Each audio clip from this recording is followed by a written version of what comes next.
जब देखो आम कौन जे ना परिवहन विषय आम देखा परिवहन और जोगाजोग आम कौन जे अलरेडी दुईटा क्लास आम हो सारी कौन करेंगे ना देखी पारे आम जाने कौन परिवहन देश अर्थ व्यवस्था को सुदृढ़ कर कौन करता है ना साहाय्य करें परिवहन को कौन कर तीन भाग व्यक्त कर स्थल परिवहन जल परिवहन आकाश परिवहन और स्थल परिवहन को तीन भाग व्यक्त कर सड़क परिवहन रेल परिवहन पाइप लाइन आम बुझा ना आम सड़क परिवहन 7 भाग विभक्त कराई आम अलरेडी कौन ना आम जातीय राजपथ आम देखी राज्य राजपथ देखी आंतर्जातिक राजपथ देखी सीमांत सड़क पथ देखी आज आम कौन करवा ना ए तीन ग्राम्य सड़क पथ जिला सड़क पथ त्वरित राजमार्ग ए तीन जो देखी आम कौन हो सड़क पथ पूरा पूरी कम्प्लीट आमर हो देखो आम बर्तमान देखा कौन ना आम जिला सड़क पथ मुख्य जिला सड़क पथ आपको कौन कह मुख्य जिला सड़क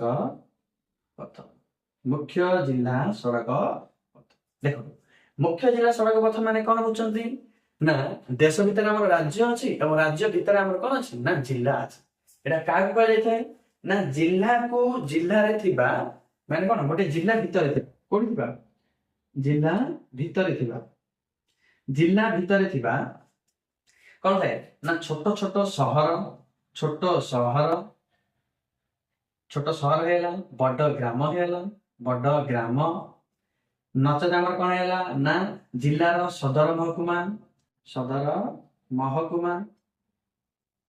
जिलार कौन है जिलार है जिलार सदर महकुमा माने कौन जे जिलार हेडक्वार्टर है जेपरा हमर एनएसी जागा एनएसी एरिया ए जागा को कौन करथे ना जोग करथुबा राजपथ को आमे कौन निबा मुख्य जिला सड़क पथ बेली कहि आउ एहार रक्षणाबेक्षण दायित्व कारटे जिला परिषद कारटे जिला परिषद बुझला जिला परिषद आप जानते जिला परिषद कौन करता है ना PWD गठन करता है पब्लिक वर्कर डिपार्टमेंट जिला अच्छे डिस्ट्रिक्ट पब्लिक वर्कर डिपार्टमेंट कौन करता है यार रक्षणाबेक्षण करता है निर्माण करता है मुख्य जिला सड़क पथ बुझले ना जिला भीतर छोट सहर कि बड़ ग्राम कि सदर महकुमा कि एनएसी एरिया जाक कि पौरपालिका एगुड़ी जोग कर राजपथ सब आम कौन कहले ना मुख्य जिला सड़क पथ बेली कहे रक्षणाबेक्षण दायित्व जिला परिषद अटे जिला परिषद जेहेतु राज्य सरकार आछि राज्य सरकार भी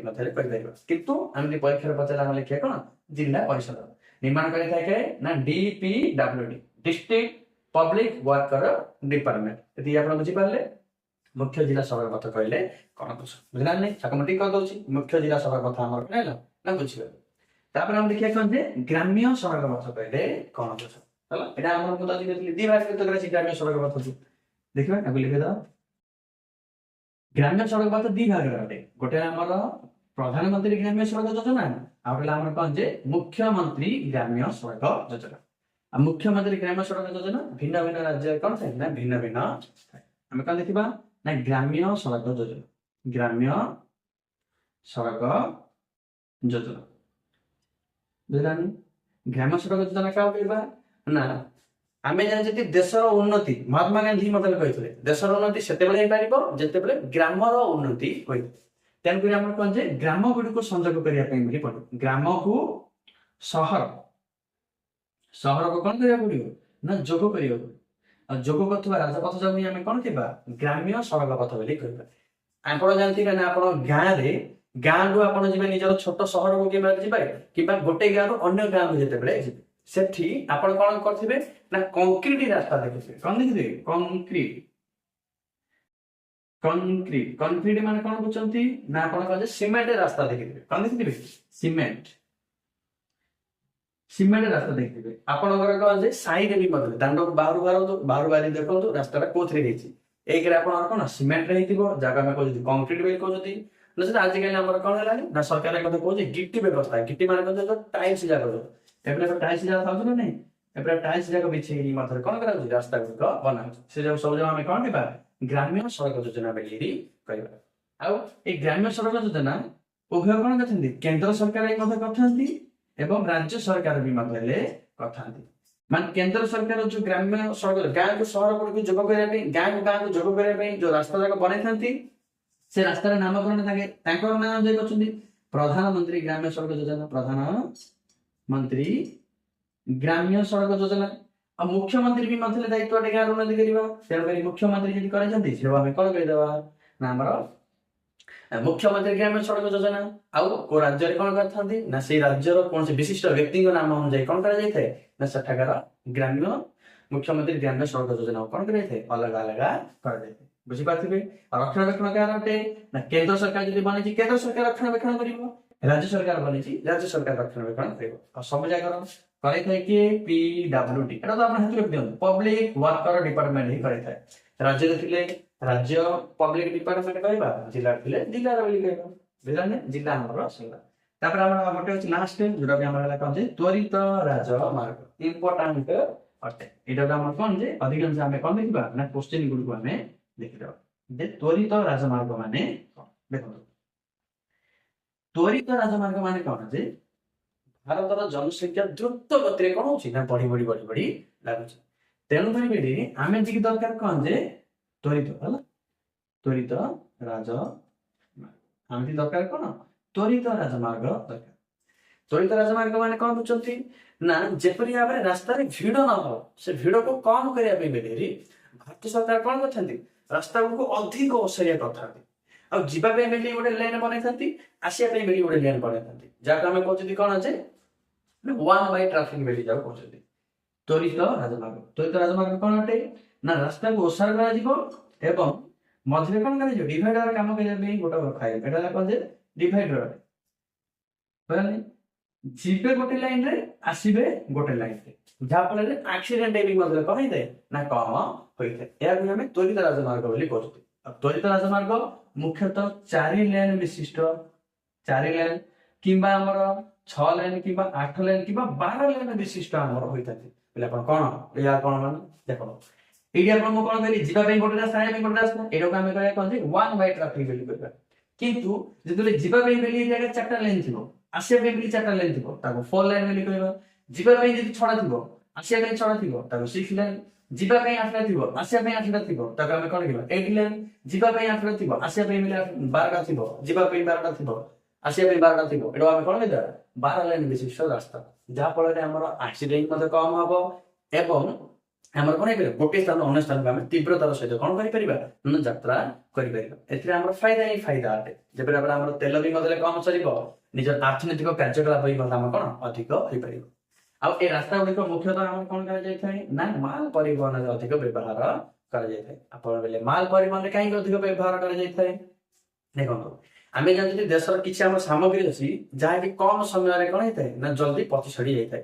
ଯେପରି ଭାବରେ ଆଳୁ ହେଇଗଲା, ଟମାଟୋ ହେଇଗଲା, କୋଳି ହେଇଗଲା, ଅଙ୍ଗୁର ହେଇଗଲା, ଏପଲ ହେଇଗଲା, ନାଶପତି ହେଇଗଲା କିମ୍ବା ପିଜୁଳି ହେଇଗଲା, ଏଗୁଡିକୁ କଣ କରିବାକୁ ନା ଗୋଟେ ସ୍ଥାନ ଅନ୍ୟ ସ୍ଥାନକୁ ପହଞ୍ଚିବା ଜଲ୍ଦି ପହଞ୍ଚିବାକୁ ପଡିବ। ଯାହାଫଳରେ ଜଲ୍ଦି ପହଞ୍ଚିଲେ ଲୋକମାନେ କିଣିକି ତାକୁ ସେବନ କରିପାରିବେ। ସେ ଯାକୁ ଯଦି ଆମେ ୱାନ୍ ବାଇ ଟ୍ରାଫିକ ମାରିଦବା, ଇଆଡେ ଯାଉଥିବ ସିଆଡେ ଆଉଥିବ, ମାନେ ସେଠି ଜାମ ରେ ଯେତେବେଳେ ରହିଯିବ ବୋଇଲେ ସାମଗ୍ରୀ ନଷ୍ଟ ହବ ନା ହବନି, ନଷ୍ଟ ହେଲା ବେଳେ ଦେଶର ଅର୍ଥ ବ୍ୟବସ୍ଥା ଡାଉନ ହବ ନା ହବନି। ତେଣୁକରି ବୋଲି ଆମର କଣ କରାଯାଉଛି ନା ତ୍ୱରିତ ରାଜମାର୍ଗ ଗୁଡିକୁ କଣ କରାଯାଉଛି ନିର୍ମାଣ କରାଯାଉଛି, ଯାହାଫଳରେ ଆରାମରେ ଯିବା ଆସିବା ତମେ କରିପାରିବ। ବୁଝିଲା ନା ତ୍ୱରିତ ରାଜମାର୍ଗ ମାନେ ଆପଣ କଣ ବୁଝିପାରିଲେ। ଆଉ ରକ୍ଷଣାବେକ୍ଷଣ ଦାୟିତ୍ୱ କାହାର ଅଟେ କେନ୍ଦ୍ର ସରକାର ଅଟେ। ବୁଝିଲା ନା କେନ୍ଦ୍ର ସରକାର ବନେଇବ, କେନ୍ଦ୍ର ସରକାର ହିଁ ରକ୍ଷଣାବେକ୍ଷଣ କରିବ। ହେଲେ ଏଇ ତ୍ୱରିତ ରାଜମାର୍ଗରେ ହିଁ ଆମର ଗୋଟେ ଅଛି କଣ ଯେ ଗ୍ରାଣ୍ଡ ଟ୍ରଙ୍କ ରୋଡ, କଣ ଅଛି grand trunk road. Grand trunk road ଅଛି ଯାହାକି ବନେଇଥିଲା କିଏ ଯେ ଶେର ଶାହ ସୁରୀ। ଶେର ଶାହ ସୁରୀ ଭାରତର କଣ ଥିଲା ରାଜ ଥିଲେ ସେ। ସେତେବେଳେ ସେ କଣ ବନେଇଥିଲା ନା ଆମର କୋଲକାତାରୁ କୋଉଠୁ ନା ଗୋଟେ ରାସ୍ତା ଗୋଟେ ତ୍ୱରିତ ରାଜମାର୍ଗ ଗୋଟେ ବନେଇଥିଲା ଯୋଉଟା ଆମର କହନ୍ତି କୋଲକାତା। କୋଉଠୁ କୋଲକାତା, କୋଲକାତାରୁ ଆମର କଣ ଅଛି ପେଶୱା, ପେଶୱା ପେଶୱା ଯୋଉଟାକି ଆମର କଣ ପାକିସ୍ତାନ। କାହିଁକି ନା ତାର ରାଜତ୍ୱ ସମୟ ସେ ସମୟ ପର୍ଯ୍ୟନ୍ତ ଥିଲା। ପାକିସ୍ତାନ ଯାହାକୁ ଆମେ ଲାହୋର ହିଁ ମଧ୍ୟ କହିପାରିବା, କଣ କହିପାରିବା ଲାହୋର, ମାନେ ଏ ଦିଟାକୁ ଯୋଗ କରିଥାଏ। এই ରାଜମାର୍ଗଟାକୁ ଆମେ କଣ କହୁଛନ୍ତି ନା ଗ୍ରାଣ୍ଡ ଟ୍ରଙ୍କ ରୋଡ ବୋଲି କହୁଛୁ। ଏହାକୁ ଶେର ଶାହ ସୁରୀ ସଡ଼କ ବି ମଧ୍ୟ କୁହାଯାଇଥିଲା। ପରୀକ୍ଷାରେ ଗତ ପଚାରିଥିଲା କୋଲକାତାକୁ ପାକିସ୍ତାନ ପେଶୱାକୁ ଯୋଗ କରୁଥିବା ରାଜପଥ କୁ କଣ କୁହାଯାଉଛି ନା ଗ୍ରାଣ୍ଡ ଟ୍ରଙ୍କ ରୋଡ ବୋଲି କୁହାଯାଉଛି। ଆଉ ଏହାକୁ ଆମେ କଣ ଶେର ଶାହ ସୁରୀ ସଡ଼କ ବି ମଧ୍ୟରେ ଏହାକୁ ଆମେ କହୁଛୁ। ଏଇଟା ଆମର କଣ ଅଟେ ନା ଇମ୍ପୋର୍ଟାଣ୍ଟ ଅଟେ, ଏଇଟା ଆପଣଙ୍କର ପରୀକ୍ଷାରେ ବାରମ୍ବାର ପଚାରୁଛି। ବୁଝିଲାନି ଗ୍ରାଣ୍ଡ ଟ୍ରଙ୍କ ରୋଡ ମାନେ କହିଦେବେ ଆପଣ ନା କୋଲକାତା ଭାରତର କୋଲକାତାରୁ ପାକିସ୍ତାନ କହନ୍ତି ପେଶୱା ପର୍ଯ୍ୟନ୍ତ ଯୋଗ କରୁଥିବା ରାସ୍ତାର ଆମେ କଣ କହିଲେ ନା ଗ୍ରାଣ୍ଡ ଟ୍ରଙ୍କ ରୋଡ ବୋଲି। ତାପରେ ଆଉ ଗୋଟେ ବି ମଧ୍ୟ ଆମର ପରୀକ୍ଷାରେ ପଚାରୁଛି ଯେ ତାର ନାଁ ହେଲା କଣ ଯେ ଆମର ସ୍ୱର୍ଣ୍ଣ ଚତୁର୍ଭୁଜ ମାର୍ଗ କଣ ଅଟେ? ଏଇଟା ଗୋଟେ ପଚାରୁଛି ମଧ୍ୟ ବୁଝିଲା ଦେଖ ମୁଁ ଏଠି କାଟି ଦଉଛି ସ୍ୱର୍ଣ୍ଣ ଚତୁର୍ଭୁଜ ମାର୍ଗ। ସ୍ୱର୍ଣ୍ଣ ଚତୁର୍ଭୁଜ ମାର୍ଗ ଯେହେତୁ ଆମର ଗ୍ରାଣ୍ଡ ଟ୍ରଙ୍କ ନାହିଁ କି ଏ 4 ଲେନ୍ ବିଶିଷ୍ଟ ଅଟେ ବୁଝିଲା ଯିବା ଆସିବା ପାଇଁ ବୋଲି ପୁରାପୁରି ଆମେ କଣ ଅଛି ନା ତୀବ୍ରତାର ସହିତ ଆପଣ ଯିବେ ତୀବ୍ରତାର ସହିତ ଆପଣ ଆସିବେ ବୁଝିଲା ସ୍ୱର୍ଣ୍ଣ ଚତୁର୍ଭୁଜ ମାର୍ଗ ସ୍ୱର୍ଣ୍ଣ ଚତୁର୍ଭୁଜ ମାର୍ଗ ଦେଖନ୍ତୁ ସ୍ୱର୍ଣ୍ଣ ଚତୁର୍ଭୁଜ ମାର୍ଗ କଣ ଯେ ଭାରତର କଣ କରିଥାଏ ନା ବଡ ବଡ 4ଟା ସହରକୁ କଣ କରିଥାଏ ନା ଯୋଗ କରାଇଥାଏ ବୁଝିଲା ଭାରତର ବଡ ବଡ 4ଟା ସହର ନା କୁହ ଇଏ ହେଲା ଆମର ଦିଲ୍ଲୀ ଦିଲ୍ଲୀ ଇଏ ହେଲା ଆମର କଣ ଯେ ଦିଲ୍ଲୀକୁ ଏଇଟା ଆମର ଅଛି କଣ ଯେ କୋଲକାତା କୋଲକାତା ଏଇଟା ଆମର ଅଛି କଣ ଯେ ଏଇଟା ଅଛି ଆମର ଚେନ୍ନାଇ ଏଇଟା ଅଛି ଆମର କଣ ଯେ ମୁମ୍ବାଇ ମୁମ୍ବାଇ ମାନେ ଦିଲ୍ଲୀରୁ କୋଲକାତା କୋଲକାତାରୁ ଚେନ୍ନାଇ ଚେନ୍ନାଇରୁ ମୁମ୍ବାଇ ମୁମ୍ବାଇରୁ ଦିଲ୍ଲୀ ଦେଖନ୍ତୁ ଏହି ରାଜପଥଟାକୁ ହିଁ ଆମେ କଣ କହୁଛନ୍ତି ନା ସ୍ୱର୍ଣ୍ଣ ଚତୁର୍ଭୁଜ ମାର୍ଗ ବୋଲି କହୁଛନ୍ତି କଣ କହୁଛନ୍ତି ସ୍ୱର୍ଣ୍ଣ ଚତୁର୍ଭୁଜ ମାର୍ଗ ବୋଲି କହୁଛନ୍ତି ବୁଝିପାରିଲେ ନା ଦିଲ୍ଲୀ କୋଲକାତା ଚେନ୍ନାଇ ଏବଂ ମୁମ୍ବାଇକୁ ଯୋଗ କରୁଥିବା ରାଜପଥକୁ ହିଁ ଆମେ କଣ କହିଲେ ସ୍ୱର୍ଣ୍ଣ ଚତୁର୍ଭୁଜ ରାଜମାର୍ଗ ବୋଲି କହିଲେ ଆପଣ କଣ ଅସୁବିଧା ରହିବ କି କିଛି ମଧ୍ୟ ଅସୁବିଧା ନାହିଁ ବୁଝିଲେ ଏଇଟା ଆମର 6 ଲେନ୍ ବିଶିଷ୍ଟ କୋଉଠି 4 ଲେନ୍ ବିଶିଷ୍ଟ ମଧ୍ୟରେ କଣ ଦେଖିବା ପାଇଁ ମିଳେ ପରୀକ୍ଷାରେ ଏଇଟା ବି ମଧ୍ୟରେ ପଚାରୁଛି ଡାଇରେକ୍ଟ ପଚାରୁଛି ନିମ୍ନୋକ୍ତ ମଧ୍ୟରୁ ସ୍ୱର୍ଣ୍ଣ ଚତୁର୍ଭୁଜ ରାଜମାର୍ଗ କେଉଁ ସହରକୁ ଯୋଗ କରୁ ନାହିଁ 3ଟା ଦେଇଦବ ଗୋଟେ ଦବନି ସେଠୁ ଆପଣ କଣ କରିପାରିବେ ନା ଠିକ କରିପାରିବେ ଆଚ୍ଛା ଯଦି ଆପଣ କଣ ଯେ ସଡ଼କ ପଥରେ ସମ୍ପୂର୍ଣ୍ଣ ଭାବରେ ଆପଣଙ୍କୁ କଣ ନା ବୁଝାଯାଇ ସଡ଼କ ପଥ ଆମର କଣ ଅଟେ ନେକ୍ସଟ ପିରିୟଡ ଆମେ କଣ ଦେଖିବା ନା ରେଳପଥ କଣ ଅଟେ ରେଳପଥ କଣ ଅଟେ ଆମେ କଣ ଯେ ନେକ୍ସଟ ପିରିୟଡରେ ଆମେ ଦେଖିବା ଆଉ ଏ ବିଷୟରେ ମୁଁ ଗୋଟେ କ୍ଲାସ ମଧ୍ୟ କରିଥିଲି ଯେ 18ଟା ରେଳ ଜୋନ କାହାକୁ ମାନେ ତାର ମୁଖ୍ୟ କାର୍ଯ୍ୟାଳୟ କୋଉଠି କୋଉଠି ଅଟେ ଆମେ କଣ କରିଦବା ନା ରେଳପଥ କାହାକୁ କୁହାଯାଏ ନେକ୍ସଟ ପିରିୟଡ ଆମେ ଦେଖିଦବା ଆଜି ପାଇଁ ଏତିକି ଜୟ ହିନ୍ଦ।